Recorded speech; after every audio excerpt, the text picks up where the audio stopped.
Now it's time to prepare ourselves for coming board examination, which hopefully will start in the month of Feb. So all together we are having 10 chapter in class 12th chemistry, and today I am just going to give you some 2 marks question. What is the way and how we have to be attend these 2 marks question based on the 10 chapters in class 12th. So let's see, I wrote here some 2 marks question for the class 12, and what would be the answer for this question? So first question is here that which compound in each of the following pair will react faster for nucleophilic substitution by molecular reaction with the hydroxide ion? In pair में से कौन सा जो compound है वो जल्दी SN2 reaction देगा? So for that, let's write the answer to first question. Answer that is, यहाँ पे मिथाइल ब्रोमाइड और we can say ब्रोमोमीथेन और आयोडोमीथेन.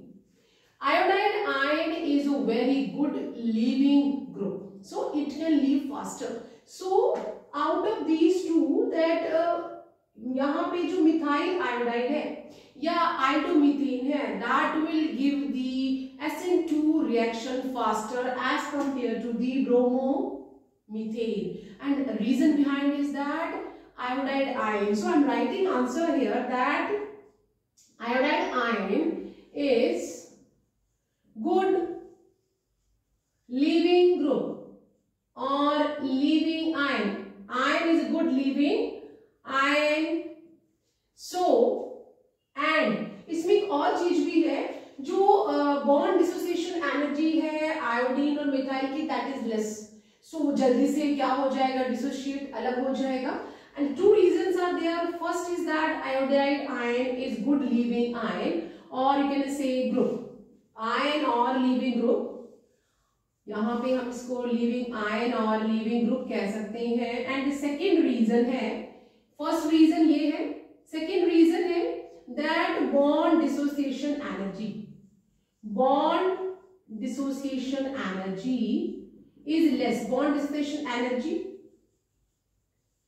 less for CH3 and methyl iodide या आयोडोमीथेन की जो बॉन्ड डिसोसिएशन एनर्जी है वो लेस है as compared to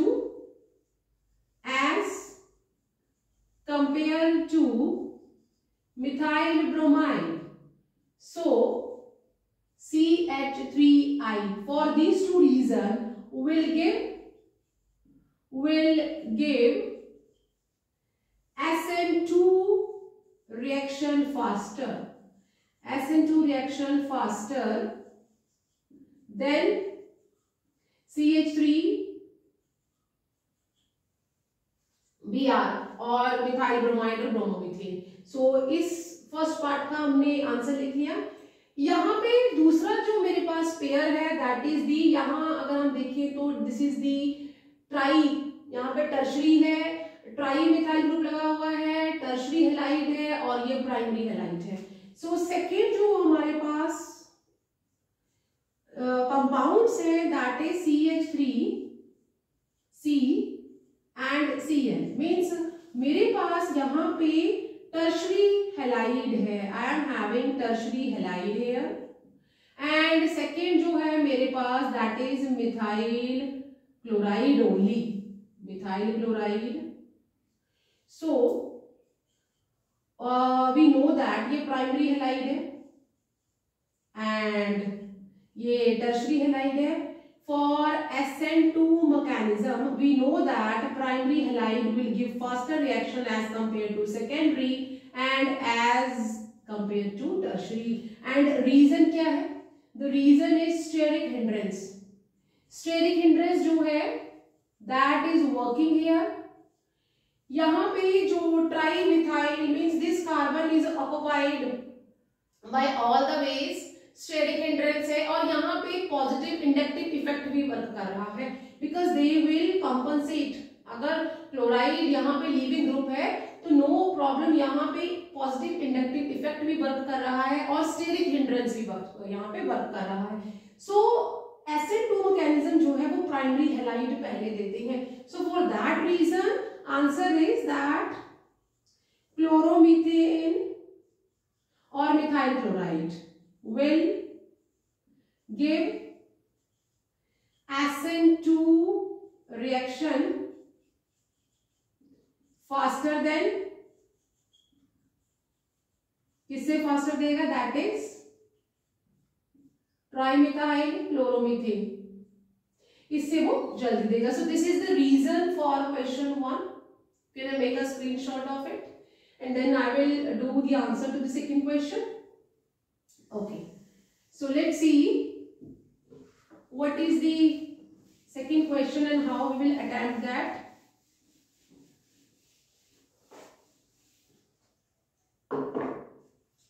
Give the IPAC name of the following. जो first question है, it is from the chapter haloalkane.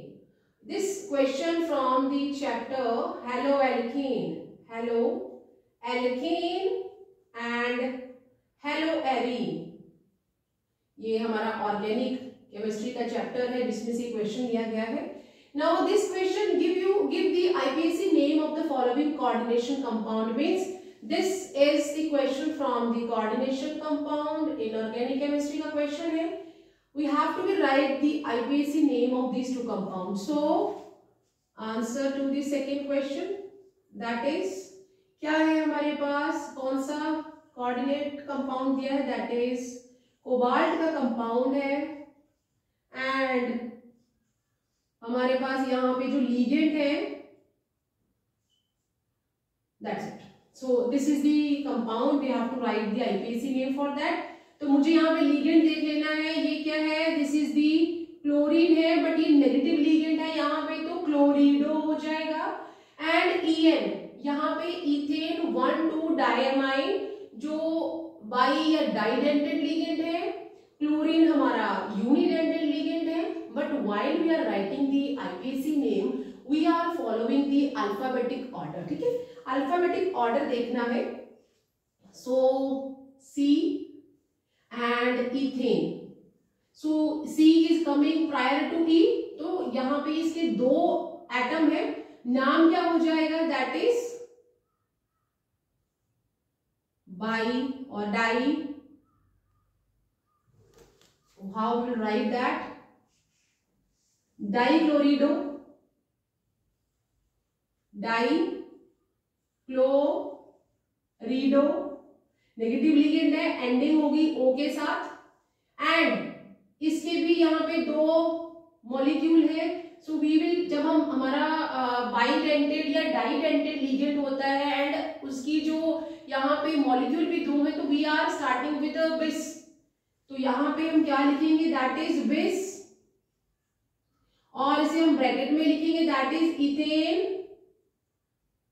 1,2 डायएमाइन. यहाँ पे जो M है वो सिंगल रहेगा, डायएमाइन. इथेन 1,2 डायएमाइन. एंड ये कोबाल्ट है, कोबाल्ट. क्योंकि यहाँ पे ये हमारा पॉजिटिव आइडेंटिटी है, नेगेटिव साथ में लगा हुआ है, तो यहाँ पे कोबाल्ट इस तरह से आ जाएगा. एंड यहाँ पे हम इसका ऑक्सीडेशन नंबर लिखेंगे. बाहर एक क्लोरीन है, वो सिंपल क्लोराइड ही रहेगा. और इसका अगर मुझे ऑक्सीडेशन नंबर फाइंड आउट करना है तो हमें मालूम नहीं है. क्लोरीन के ऊपर -1 का चार्ज होता है और 2 उसकी यहाँ पे एटम है. एंड इथेन के ऊपर कोई चार्ज नहीं होता, तो वेदर 2 से मल्टीप्लाई करो या 3 से करो.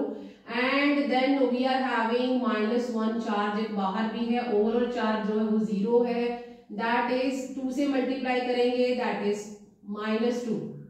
-2 plus 0 -1 equal to 0 and x minus and minus will get plus.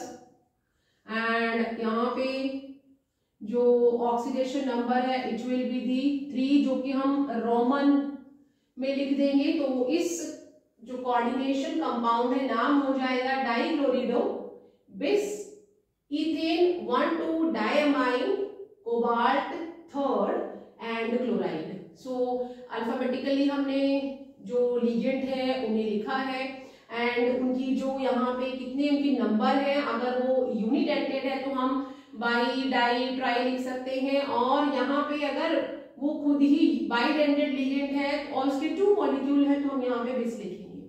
Second जो हमारा कंपाउंड है coordinate compound, that is second compound है प्लेटिनम का कंपाउंड है प्लेटिनम, और साथ में अमोनिया लगा हुआ है, क्लोरीन है और नाइट्रो ग्रुप लगा हुआ है।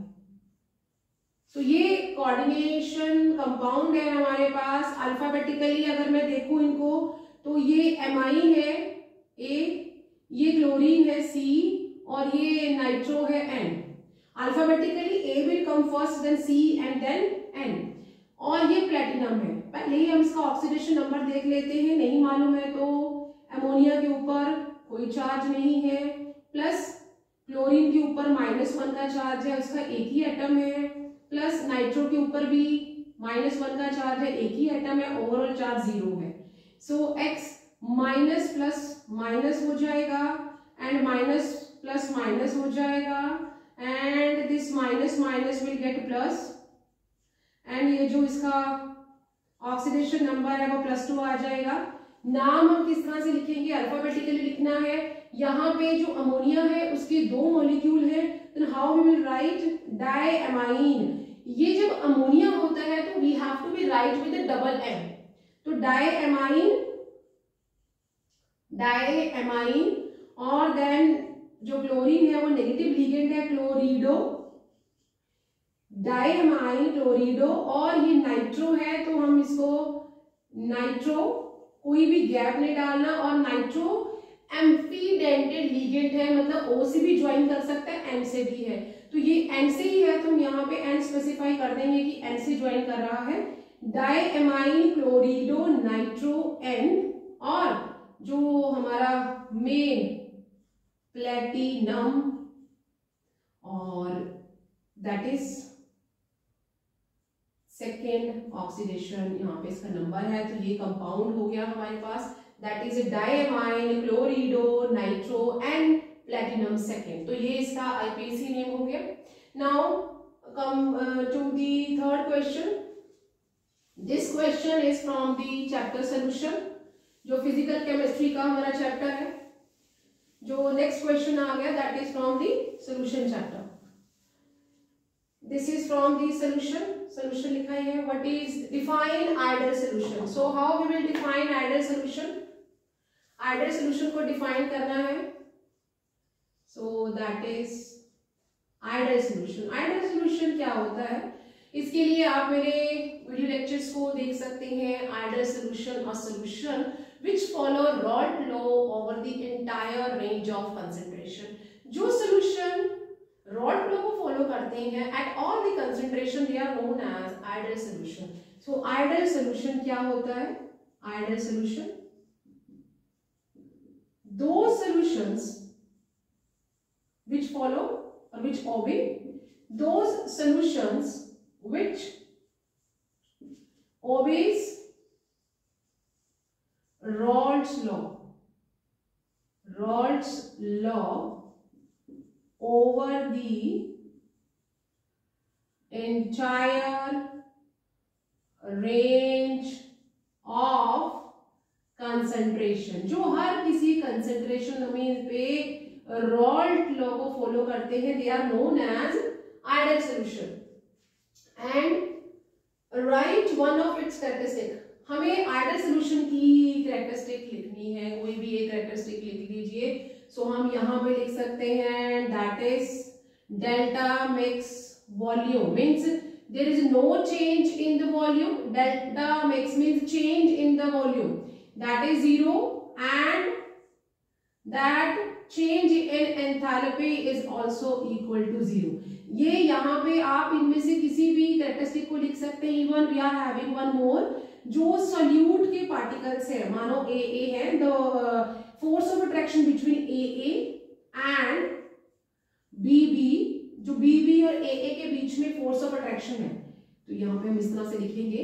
पहले फोर्स ऑफ अट्रैक्शन लिख लेते हैं, फोर्स ऑफ अट्रैक्शन और इंटरमॉलिक्यूलर फोर्स ऑफ अट्रैक्शन लिख लेते हैं। फोर्स ऑफ अट्रैक्शन बिटवीन किसके बीच में, सॉल्यूट के पार्टिकल्स के बीच में और सॉल्वेंट के पार्टिकल्स के बीच में जो फोर्स ऑफ अट्रैक्शन है विल बी सेम। जो नया हमारे पास सोल्यूशन बनेगा वो सेम रहेगा। तो तीनों में से कोई भी आपने एक ही कैरेक्टरिस्टिक लिखनी है, कोई भी कैरेक्टरिस्टिक को लिख दीजिए। Okay, so now we done with the question number 3 also. Now come to the question number 4। Answer the following question briefly. This question is from the unit biomolecule. So ये biomolecule में से आ गया। Which linkage holds monomer in DNA? DNA में कौन सा bond बनता है? That is the phosphodiester linkage. So answer to the question 4, उसका जो फर्स्ट पार्ट है, they are asking कि which linkage is hold monomer in DNA? So that is the phosphodiester linkage. ये नाम लिखना है हमने। एंड सेकेंड पार्ट है that is what are nucleotides. And nucleotides क्या होते हैं? दीज आर द यूनिट्स और these are the monomers of DNA. Nucleotide में एक पेंटोज शुगर होता है, एक उसमें नाइट्रोजनस बेस होता है और एक उसमें फॉस्फोरिक एसिड या फॉस्फेट मोटेटी होती है। सो वी आर राइटिंग कि न्यूक्लियोटाइड क्या है? न्यूक्लियोटाइड। न्यूक्लियोटाइड, तो हम न्यूक्लियोटाइड के लिए क्या लिखेंगे? Nucleotide, what are nucleotide? So these are monomers of nucleic acid. And इसमें क्या क्या होगा? हैविंग, क्या रहेगा बीच में? A pentose sugar, nitrogenous base,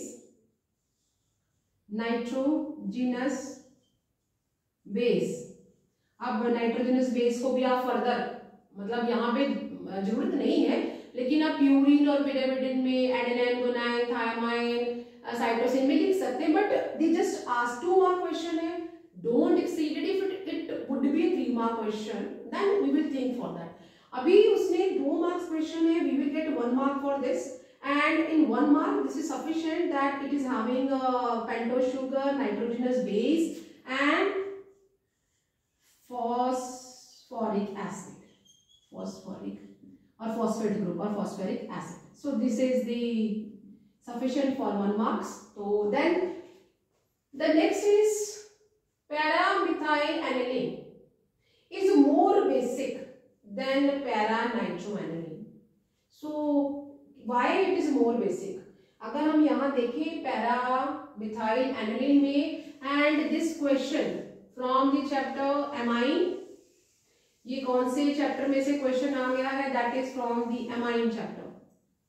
So today I wrote some questions from the different chapter. This is from biomolecules and this is from amine. So how we have to be attend? If it is only 2 mark question, don't exceed the answer more than 1 or 1.5 line. So now para-methyl-aniline. Answer to 5th question. para-methyl मतलब मुझे पहले aniline बनाना है. This is the aniline. Okay, and para पे methyl group लगा हुआ है. So write this. This is the structure for para-methyl-aniline. And second one is, दूसरा जो स्ट्रक्चर है that is एनिलीन ही, अमाइन ही है हमारा, एनिलीन ही है, बट यहाँ पे पैरा पे नाइट्रो ग्रुप लगा हुआ है. So we are having the nitro group here. Now the question is for 2 mark question, they are asking कि this is more basic as compare to this one. Why is so? The reason behind it, here the methyl group which is showing the positive inductive effect. So because inductive effect है, it won't withdraw, ये electron को withdraw नहीं करेगा, electron को force करेगा. And जो nitro group है, it is electron withdrawing group. So ये हमारा इलेक्ट्रॉन विड्रॉइंग नहीं है, ये इलेक्ट्रॉन विड्रॉइंग है। तो यहाँ पे कौन सा इफेक्ट आएगा? That is positive inductive effect. This is positive inductive effect of methyl will not withdraw electrons from amine group। amine, तो यहां से वो लेगा ही नहीं, and due to positive effect it will be, वो वापस करेगा। तो due to positive inductive effect, this paramethyl aniline is more basic as compared to paranitro aniline, because यहाँ पे ये इलेक्ट्रॉन खींचता है, ये इलेक्ट्रॉन विड्रॉइंग ग्रुप है। तो कौन सा इफेक्ट यहाँ पे काम करेगा? That is negative inductive effect. तो हम इसको आंसर कैसे लिखेंगे? Positive inductive effect of methyl will not withdraw electron from the amine group। so and पहले हम वो कंपेयर भी कर देते हैं। And nitro group is electron withdrawing group। so para methyl aniline is more basic as compared to para nitro aniline। तो यहाँ पे ये इलेक्ट्रॉन रिच है, ये इलेक्ट्रॉन रिच ग्रुप है, और ये इलेक्ट्रॉन विदड्रॉइंग ग्रुप है। तो ये इसके कारण ये हमारा मोर बेसिक है as compare to the paranitro aniline। I hope I gave you some explanation how to attempt the 2 marks questions